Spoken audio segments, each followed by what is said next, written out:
বাবা জমিতে চাষ করতে থাকে। এমন সময় বাবা, খাবে এসো, মা খেতে ডাকছে। তোদের যদি খিদে পেয়ে থাকে তাহলে তোরা খেয়ে নে, আমার কাজ বাকি আছে, আমার যেতে দেরি হবে। না বাবা, দেরি হোক, আমরা একসঙ্গেই খাবো। তাহলে তোরা দাঁড়া, বাকি কাজটুকু সেরে নি, তারপর একসঙ্গেই বাড়ি যাব। আচ্ছা বাবা। কাজ শেষ হওয়ার পর মেয়ে বাবাকে জিজ্ঞেস করে, আচ্ছা বাবা, আমাদের বাড়ির সামনে চাষের জমিটা তো এমনি পড়ে থাকে, তাতে তো ফসল ভালো হয় না। হ্যাঁ বাবা, ওই জমিকে বেচে দিয়ে আমরা অনেক নতুন নতুন জামাকাপড় কিনবো, কি মজা হবে তাই। এমন সময় বাবা হঠাৎ করে চমকে বলে, না মা, এমন কথা কখনো মুখেই আনবি না।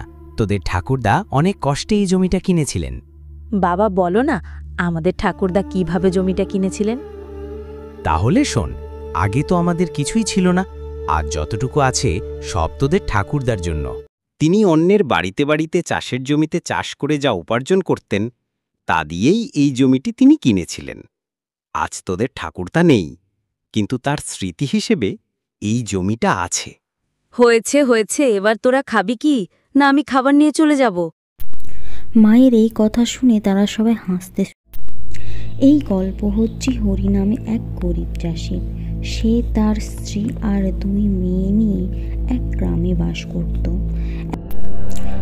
একদিন সে হঠাৎ করে অসুস্থ হয়ে পড়ে। চিকিৎসা করার মতো টাকা তাদের কাছে ছিল না। বাবার অসুস্থতা দেখে মা কাঁদতে থাকে।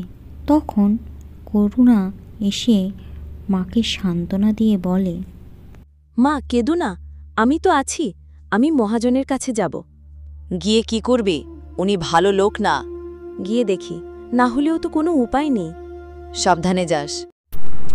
এরপর করুণা মহাজনের কাছে গিয়ে বলে, সাহেব, আমার বাবা খুব অসুস্থ, দয়া করে আমাদের কিছু সাহায্য করুন।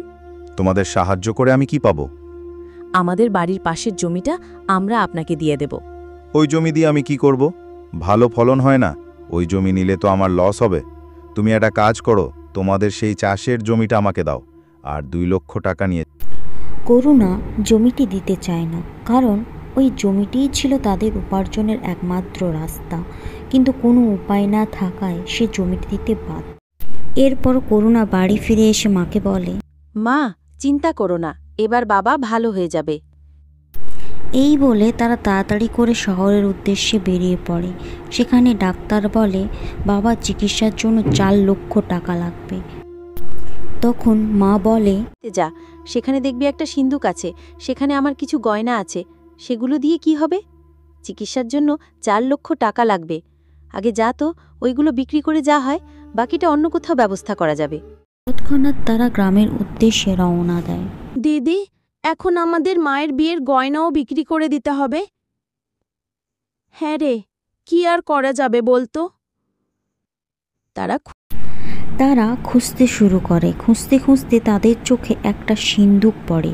সেই সিন্দুকের ভেতরে দেখে অনেক সোনার মুদ্রা রয়েছে, যা দেখে তারা বুঝতে পারে তা ঠাকুরদা তাদের ভবিষ্যতের জন্য রেখে গিয়েছেন। সোনার মুদ্রা দেখে করুণা আর কাবেরী দুজনেই খুব খুশি হয়। তারা সেই মুদ্রার কিছুটা অংশ বিক্রি করে মহাজনের কাছ থেকে জমিটা ছাড়িয়ে নেয়, আর কিছুটা বিক্রি করে বাবার চিকিৎসার জন্য। এরপর বাবা সুস্থ হয়ে তার মেয়েকে জিজ্ঞেস করে, মা বললি না তো এত টাকা কোথায় পেলি? ওই যে সিন্দুক দেখছো, ওর মধ্যে থেকে পেয়েছি। ওর মধ্যে আমাদের ঠাকুরদা আমাদের জন্য কিছু সোনা মুদ্রা আমাদের জন্য রেখে দিয়ে গিয়েছিলেন। বলিস কি রে? আমরা তো জানতাম ওর মধ্যে তোদের ঠাকুরদা কিছু পুরনো জিনিসপত্র রয়েছে, তাই জন্য তো আমরা কোনোদিন খুলেই দেখিনি। দেখেছিস তো, মারা গিয়েও তোদের ঠাকুরদা আমাদের জন্য কি করেছেন। হ্যাঁ বাবা, সত্যি উনি খুব ভালো মানুষ ছিলেন।